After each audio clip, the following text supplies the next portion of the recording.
Radio Sucesos 101.7 FM presenta su noticiero Sucesos, un periodismo libre para una democracia plena. Los hechos y las opiniones de los sucesos que marcan nuestro tiempo.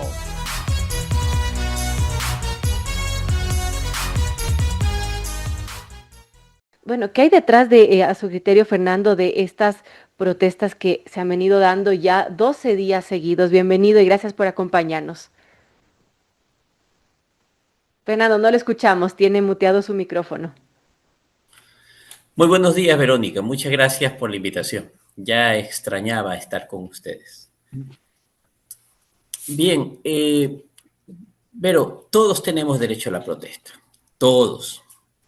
Y es legítimo y creo que es necesario protestar, porque de esa manera los ecuatorianos, los ciudadanos, hacemos el control democrático en la sociedad. El poder jamás debe sentir que está solo. Siempre tiene que sentir la mirada, el peso y la fiscalización de los ciudadanos. Cuando eso deje de pasar, estaremos siempre en peligro nuestra democracia. Pero la democracia también está en peligro cuando aquellos que dicen protestar degeneran el valor, el sentido de la protesta y lo convierten en un instrumento para esconder, para camuflar otros intereses y otros objetivos. En este caso, está muy claro lo que está sucediendo. La protesta se ha concentrado en la provincia de Imbabura, especialmente. Hablo de la protesta vandálica, del caos. ¿Y por qué allá? Hay que decir las cosas como son. Imbabura es la tierra del lavado, ¿verdad? Es la tierra donde se refugian los narcotraficantes, donde tienen sus propiedades, donde viven. ¿Y por qué? Porque el sector es estratégico. Está cerca de la frontera con Colombia, está cerca de donde se practica la minería ilegal, y ambas cosas van de la mano, porque el narco que está lavando dinero en el Ecuador lo está haciendo a través del negocio del oro, del negocio de la minería ilegal. Por eso es que vemos que en las protestas hay una gran cantidad de extranjeros, de venezolanos, de colombianos, y ahora estaba viendo con asombro, o sea, no es que no lo sepamos, sino del descaro de ver una persona que está allí dirigiendo un foco de las protestas y es un extranjero que habla con la fuerza pública como que fuera el gran delegado de algo, ¿no? De los grupos que están protestando, de los grupos insurgentes, encapuchado, tapado el rostro. Y eso nos demuestra de que esta propuesta no es legítima, que se ha deslegitimado, que se están trabajando ellos para generar el caos con grupos que están especializados en hacerlo. Esta no es la propuesta típica de los indígenas que salen de diferentes lugares, confluyen y arman esa gran marcha tradicional que hemos visto siempre, ¿verdad? De ponchos, de lanzas, donde también se mezclan los que no son indígenas, los trabajadores, los maestros, etcétera. No, estamos viendo que hay un proceso táctico de grupos que aparecen de la nada, atacan un convoy, atacan un centro policial, destruyen patrullas, destruyen propiedad privada, incendian, generan el caos, golpean, agreden a personas, desfiguran rostros, rompen cabezas y se retiran.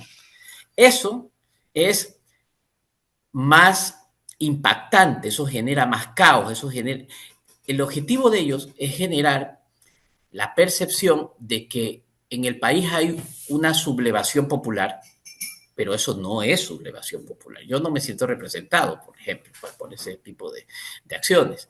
Pero también lo otro es para tratar de generar la percepción de que no hay la capacidad desde el gobierno de controlar el orden público en ciertos sectores del país. Y eso es lo que le conviene en este momento al correísmo, a los aliados del Foro de Sao Paulo, etcétera, porque nosotros estamos acostumbrados a un Ecuador donde nacemos creyendo, o por lo que vimos de la historia, o por lo que nos cuentan de la historia, que en el Ecuador es facilísimo tumbar presidentes, ¿verdad? Entonces, en Ecuador creemos que cualquier hijo de vecino se reúne en un parque y ya planifican el derrocamiento del poder constituido, de los que llegaron al poder a través del voto. Y justo ayer estaba yo pensando en eso y me estaba acordando y empecé a hacer como una analogía, así rápida, sin nada técnico, no he revisado historia. Pero entonces yo dije, a ver, ¿quiénes están desestabilizando en este momento al gobierno? Y dije, son la CONAIE, ¿verdad? Ahora ya sabemos con grupos narcoterroristas que están financiando este caos. ¿Quiénes desestabilizaron al gobierno anterior, al gobierno de Lazo, ¿verdad? Dije, no, pues también fueron la CONAIE. ¿Quiénes desestabilizaron al gobierno anterior, al de Lazo, al de Lenín Moreno? Pues también fue la CONAIE, ¿verdad? Con los famosos estallidos, acuérdense que entre los dos gobiernos también ellos salieron a las calles, se sumaron grupos vandálicos, quemaron la Contraloría, quisieron quemar Fiscalía, etcétera. Pero no nos vayamos, sigamos yéndonos más atrás.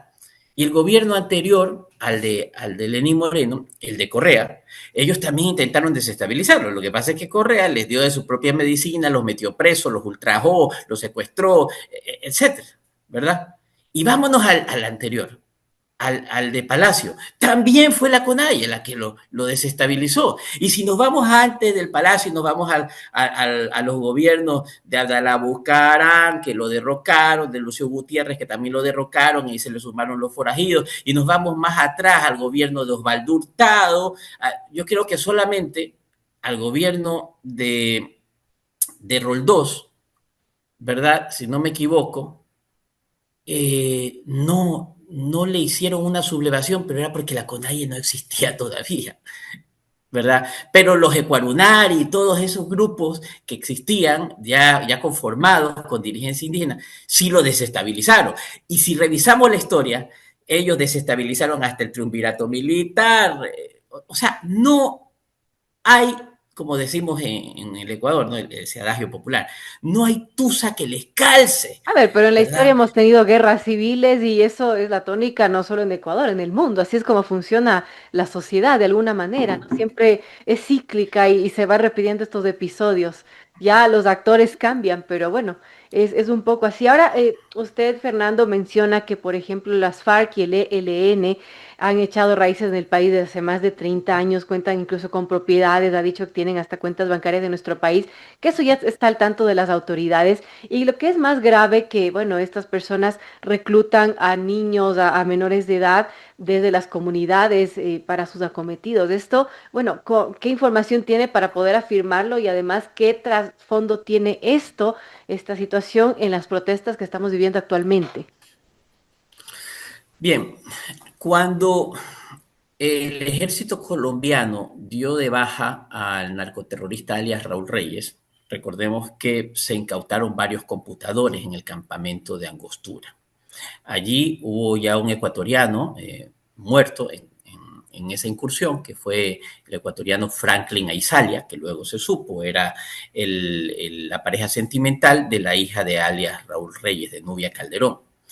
Esos computadores pasaron a manos de inteligencia colombiana y luego su contenido fue analizado por un instituto europeo y se publicaron varios de los hallazgos. Entre esos se encontró que la FARC tenía ya en esa época una casa cerca de la Asamblea Nacional, a una cuadra y media, en donde le servía como centro de operaciones. En esa época, alias Raúl Reyes mandaba a comprar a Estados Unidos los chips para los teléfonos satelitales y tenían esa dirección para recibir las encomiendas que venían desde los Estados Unidos. Asimismo, se colige dentro de las comunicaciones de los correos electrónicos de alias Raúl Reyes, de su hija y de otros miembros de la FARC y de miembros del gobierno de Rafael Correa, que tenían cuentas bancarias a nombre de terceras personas a través de las cuales manejaban las transferencias de dinero. Y de esas transferencias de dinero aparecen también pagos que se hicieron a inmobiliarias, donde pagaban las cuotas de casas y de apartamentos que compraban y que tenían en Quito, precisamente como área de descanso, como refugio dentro. Es decir, el narcoterrorismo penetró a Ecuador hace más de 30 años. Ellos están dentro de Ecuador. Eso ya lo sabíamos, eso inteligencia militar y policial ya lo sabe, pero ahora, en el año 2022, perdón, se hizo una investigación a cargo de Carlos Andrés Vera, que terminó con un documental donde él tiene que proteger la identidad de los ciudadanos de las comunidades indígenas que denunciaron que sus dos hijos fueron captados por milicianos de la FARC en complicidad con dirigentes indígenas. En complicidad con dirigentes indígenas, ¿verdad? Y les dijeron, vamos a hacerles una capacitación política, un entrenamiento, etcétera, pero lo que no sabían es que sus hijos iban a terminar en la frontera con la FARC, en la frontera con Colombia, en territorio colombiano, entrenados en la milicia, en la guerrilla colombiana. Luego, estos jóvenes quisieron desertar de esa milicia, ¿verdad? Y la FARC no se los permitió. Y el costo de eso fue la muerte, los asesinaron. Wow. Eso está documentado, el autor del documental evidentemente conoce directamente a las personas que sufrieron esto, a esos padres de familia, ¿verdad? Y esto, adicionalmente, lo conoce inteligencia policial e inteligencia militar. Y no es la primera vez que sucede. Yo personalmente he hablado con dirigentes indígenas y me dicen que eso es un secreto a voces y que no es solamente en Cotopaxi, que sucede también en el Carchi, que sucede en Imbabura, en las provincias fronterizas, y que le permiten a los guerrilleros entrar al territorio indígena y hacer esta oferta de llevar a los jóvenes a estos entrenamientos. Y por eso es que yo he increpado y le hago un reproche a los dirigentes indígenas que, claro, ellos dicen que ser defensores de los derechos humanos, que protegen su territorio, etcétera, pero no han dicho nada con respecto a esta situación. Yo no he visto a don Isa, a don Vargas ir de la mano con una de estas familias víctimas a la fiscalía, a apoyarlos, a levantar la voz, a pedir justicia por este mal. Y entonces allí, cuando recordamos que estos territorios que son conquistas políticas que han tenido, pues,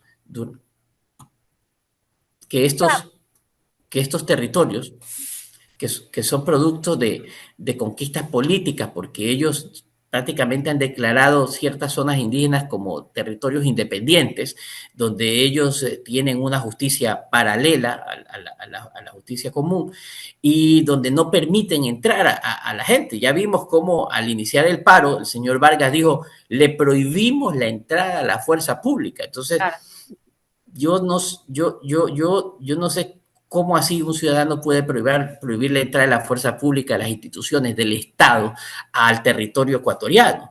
Entonces, todos los ecuatorianos somos iguales, todos nos regimos bajo la misma legislación, pero al declarar un territorio independiente, donde los ojos de la justicia, los ojos de las instituciones no pueden entrar allí, no solo puede generarse impunidad para este tipo de situaciones, sino que también a mí me hace pensar ahora. Y si hay protestas que se está comprobando que tienen un financiamiento oscuro, de plata de lavado, de plata de narcotráfico, que hay preparación de milicia, de guerrilla, de narcoterrorismo a los atacantes, a estos manifestantes que generan el caos, entonces tal vez ese mismo territorio se está prestando para este tipo de actividades, de entrenamiento, de mover dinero oscuro. Cuidado y estén convirtiendo estos territorios independientes en las grandes caletas de los narcotraficantes, ¿verdad? En el gran lugar de entrenamiento para la subversión que estamos viviendo ahora. Yo creo que le hace falta al pueblo indígena, a la dirigencia indígena, no vamos a mezclar, esta dirigencia indígena le hace falta actuar con transparencia al momento de realizar su protesta. Porque vea, yo he sido dirigente, ustedes me han visto en la calle durante toda mi vida política y yo sé que cuando uno sale a la calle a alzar la voz a protestar, eso cuesta plata. Y si uno va con más gente, cuesta bastante plata. Dirigente que me esté escuchando lo sabe. Y cuando usted ve la foto de esos indígenas bajando por todas esas laderas y caminando y moviendo 100, 200, 1000 personas o más, uno sabemos, contando, uno ya sabe cuánta plata hay ahí. ¿De dónde saca todo ese dinero? No le vamos a creer que solamente haciendo minga, bajando con el motecito y el chicharrón en las bolsitas. Eso es mentira. Ahí hay mucho financiamiento y falta transparencia. Y sobre todo financiamiento para que se sostenga. Son las 7:38. Conversamos con el activista político Fernando Valde. Andrés. Usted sugiere, estimado Fernando, gracias por aceptar la invitación, que realmente los narcotraficantes están detrás de esto. Grupos de delincuencia organizada que se meten en minería, lavado, narcotráfico. ¿En qué les beneficia tener un país caotizado si a la final se pone en más riesgo las rutas, la economía baja, por lo que también les da de afectar a sus ventas? Les ponen un foco sobre los dirigentes que son asociados a ellos. ¿Cuál es el beneficio para estos grupos de delincuencia organizada? Mire, tú, Andrés, has dicho, has diversificado los tipos de delincuencia, ¿no? Brevemente. Ahora ya hay uno Pero, solo casi. exacto, pero lo que está detrás es el narcotráfico. El narcotráfico, recordemos, es el multiplicador de la pérdida de valores en la sociedad. Donde hay narcotráfico, de ley hay lavado de activos.